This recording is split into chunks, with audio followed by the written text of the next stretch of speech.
signes qui indiquent que c'est un connard en amour. En amour, il existe toutes sortes de formes d'hommes toxiques et malveillants, comme le peuvent être narcissique, le manipulateur, l'homme violent ou le connard.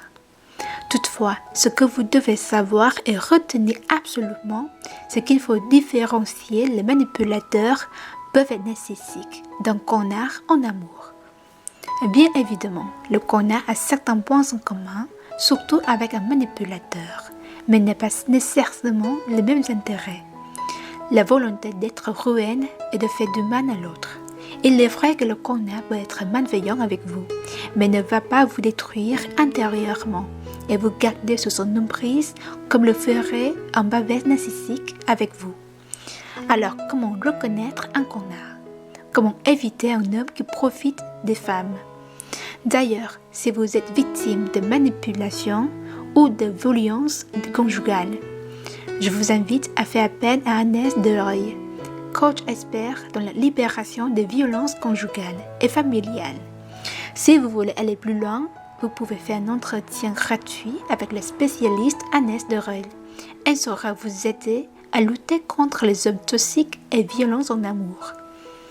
Pour savoir si vous êtes avec un connard, vous devez apprendre à reconnaître les signes qui prouvent que ce mec agit comme un con avec vous.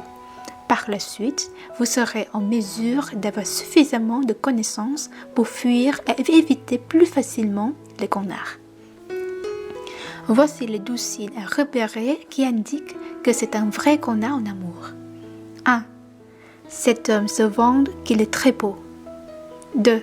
Les premiers jours, il donne absolument tout pour vous, mais beaucoup trop pour vous faire tomber amoureuse. 3. Il ne vous respecte pas. 4. Il vous dit qu'il n'a jamais rencontré une personne comme vous dans sa vie. 5. Cet homme ne vous écoute pas. Il ne porte pas vraiment attention à ce que vous lui dites. 6. Vos amis vous ont mentionné qu'il était un connard, comme il vous l'avouait en face. Vous l'avez cru au fait qu'il ait changé pour vous. 7. Il vous appelle chérie dès le premier jour, comme si vous étiez son plan de secours. 8. Il vous a avoué que vous êtes la femme de sa vie et qu'il s'est prêt à vous épuiser alors que vous le connaissez à peine. 9. Vous faites beaucoup plus d'efforts que lui dans le début de la relation. 10. Tout à coup, après un certain moment, il ne fait plus de vous sa priorité dans sa vie. 11. Il attend de plus en plus longtemps avant de répondre à vos messages. 12. Cet homme a tendance à vous mentir régulièrement. Les 2 signes les plus évidents et les plus faciles à reconnaître. C'est un homme qui ment et qui vous manque de respect. Un connard est vraiment doué pour mentir, un peu comme un manipulateur. Il n'est pas cohérent entre ce qu'il va dire et ce qu'il va faire au final. Il vous manque de respect, qu'il a tendance à parler beaucoup, mais il ne s'agit pas et ne va pas vous prouver réellement qu'il tient à vous. Il vous manipule, mais sur un très faible niveau par rapport à un manipulateur. Alors comment éviter de tomber dans le piège? Tant qu'à tomber amoureuse, évitez les hommes qui n'agissent pas dans ce sens. Tombez amoureuse de quelqu'un qui veut connaître votre couleur préférée et savoir comment vous aimez votre café. Tombez amoureuse de quelqu'un qui adore votre rire et qui fera tout pour l'entendre à nouveau. Tombez amoureuse de quelqu'un qui pose sa tête contre votre poitrine, juste pour entendre battre votre cœur. Tombez amoureuse de quelqu'un qui vous embrasse en public et qui vous présente fièrement à ses connaissances. Tombez amoureuse de quelqu'un qui vous fera vous demander pourquoi vous aviez si peur de tomber amoureuse à nouveau. Tombez amoureuse de quelqu'un qui ne vous blesserait jamais ou rend jamais. Tombez amoureuse de quelqu'un qui est amoureuse de vos petits défauts et qui vous trouve parfaite comme vous êtes. Tombez amoureuse de cette personne qui ferait tout pour se réveiller à vos côtés tous les jours. S'il y a une seule chose qu'il faut retenir d'un connard, c'est l'incohérence. Donc, si un jour vous rencontrez un homme incohérent, éloignez-vous immédiatement et ne perdez pas votre temps précieux avec lui. Vous méritez d'avoir un homme qui sait ce qu'il veut et qui fera tout pour bâtir une relation saine et durable. Vous méritez beaucoup mieux que cela en amour. Pour conclure, je vous invite à rejoindre le nouveau groupe Facebook des Agnès ici, groupe entraide pour victimes de violences conjugales et familiales. Vous pourrez ainsi partager vos expériences avec d'autres personnes qui ont vécu des relations semblables. Ce sont des personnes ayant fait l'expérience avec un homme toxique en amour, sous plusieurs formes différentes. En parler, ça fait du bien. Mais en parler avec des personnes qui vous comprennent vraiment, c'est encore mieux. Comment reconnaître et éviter les connards en amour? Cet article est le fruit d'un coaching réalisé il y a quelques jours à peine. Au cours de la séance privée, cette jeune femme m'a demandé comment éviter les connards en amour, au moins une demi-douzaine de fois. Je me suis dit qu'il était peut-être temps de rédiger un article pour vous aider à surmonter les désillusions et à repérer les mecs bien. Ce qui va vraiment le coup quand on s'attache à eux. Oui, il existe encore des hommes prêts à s'engager dans une relation stable, mais même à vous déclarer le sentiment, sans pour autant être trop acquis. Parce qu'un homme acquis, ce n'est pas sexy. Vous avez l'impression que tous les hommes bien, et en même temps attirants, c'est-à-dire ceux qui vous plaisent, sont déjà en couple. Vous vous imaginez être forcé de faire un choix entre un don juan aux multiples relations, parfois en même temps, ou le rang timide au cœur tendre qui a tendance à se laisser dominer trop facilement. Vous pensez que le juste milieu n'existe pas ou n'est pas fait pour vous. Et pourtant, c'est totalement faux. Vous pouvez trouver le rang d'amour à condition de chercher au bon endroit. Alors comment faire? Comment trouver un homme bien lorsqu'on pense que les 3/4 des hommes sont des connards en amour? J'ai la réponse pour vous et elle est plutôt simple. Arrêtez de toujours suivre les mauvaises voies. Évitez le connard en changeant vos habitudes. Regardez dans votre passé amoureux. Je suis persuadée que vous pourrez trouver des signes communs aux hommes que vous avez rencontrés et qui ne vous ont pas plus. Étaient-ce tous des sportifs? Avait-il un côté bad boy que vous faisait rêver? Ou alors étiez-vous la maman, la sauveuse, l'ange gardienne, parce que vous aviez un homme qui ne savait pas se prendre en main? Si vous cherchez bien, vous vous rendez rapidement compte que vous reproduisez le même schéma régulièrement et vous devez par conséquent enrayer les machines sous peine de continuer à appeler vos amis en pleurs. Mais pourquoi je tombe systématiquement sur des connards? Tu te rends compte, après tout ce que j'ai fait pour lui, il m'a largué comme une moins que rien. Malheureusement, cette situation a créé une problématique plus grave encore, que j'appelle le connardisme. Je m'explique.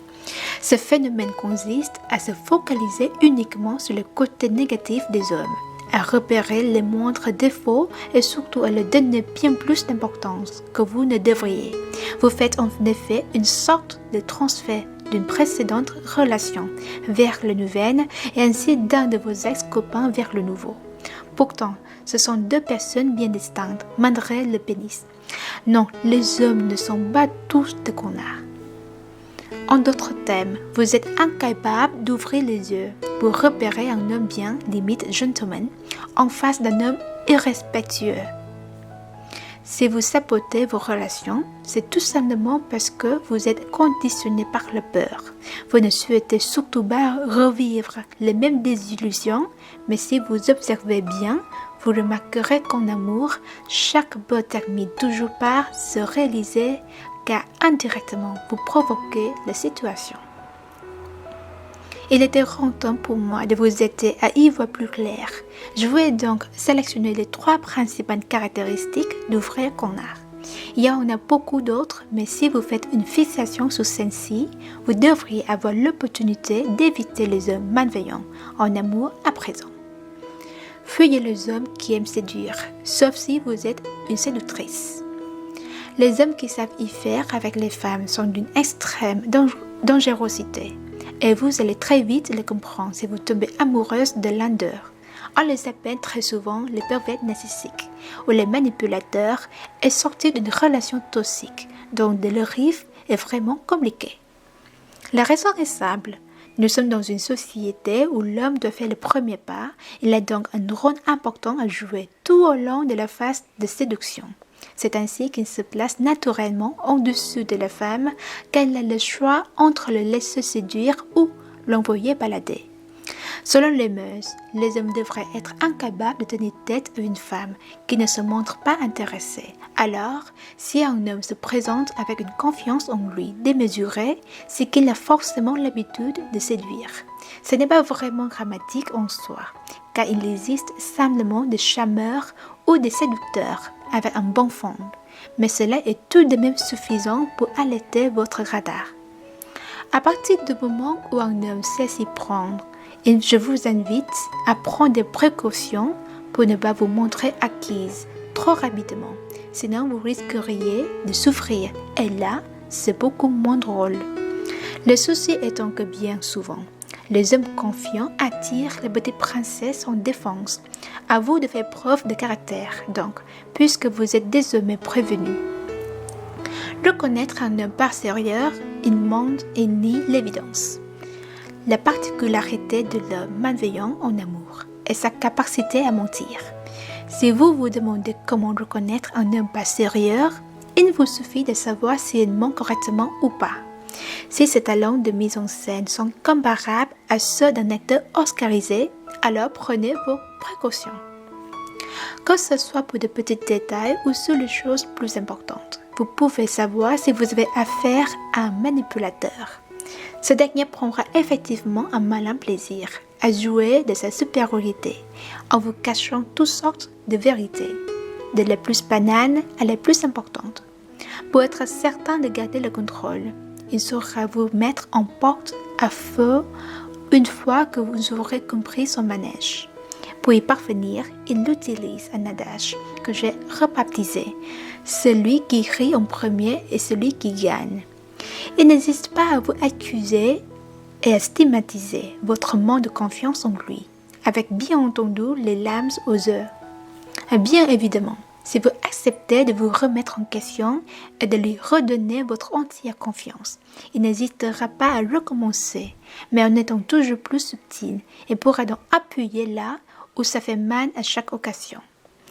Ne lui donnez pas cette possibilité et déjouez ses plans en ne vous laissant pas amadouer. Il me fait des reproches, mais il m'aime. Si vous repérez ce troisième signe, c'est que vous êtes en face du canard de première catégorie. Il sait parfaitement comment utiliser les leviers émotionnels pour vous faire tomber amoureuse, et cela afin de mieux profiter de votre fragilité. C'est ce que j'appelle la technique de la déstabilisation programmée. Le connard ou le manipulateur pervers narcissique sait en jouer à la perfection, grâce à des compliments qu'aucun autre homme ne vous aura jamais fait. Oui, le connard c'est très gentil lorsque c'est nécessaire.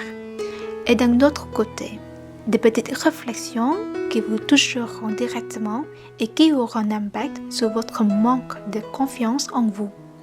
Cette attitude vous empêche malheureusement de prendre une décision et vous fait douter petit à petit. C'est à partir de cet instant qu'il détient le contrôle absolu de la relation, car vous vous en remettez totalement à lui. Alors si un homme vous fait un compliment ou exprime ses sentiments, qu'il en profite jusqu'après pour mettre à mal votre valeur personnelle. Pour vous montrer à quel point il mérite mieux, c'est très simple, fuyez à tout homme avant qu'il ne soit trop tard. Si vous hésitez, ne sera-ce qu'un instant et que vous vous dites, il est différent des mecs ex. Vous savez que vous n'aurez plus aucune porte de sortie une fois que vous serez tombée amoureuse. Cet article a été écrit avec un ton plus ou moins léger et avec un peu d'humeur au début, mais il est malheureusement le reflet de la vie amoureuse de nombreuses femmes et n'a rien d'une caricature. Ne vous laissez plus piéger par les pervers narcissiques, les connards ou les manipulateurs. Appelez-les comme vous le souhaitez. Ces hommes vous sont néfastes et vous avez le droit au bonheur en amour et dans votre vie. Il en existe des hommes merveilleux, mais vous allez devoir apprendre à les repérer et mon travail consiste à vous aider à y parvenir pour à présent faire le bon choix. À tous les connards en amour qui lisent cet article, vous êtes invités à prendre la porte immédiatement et à ne plus jamais revenir sur alessandracomor.com tant que vous n'aurez pas changé d'attitude.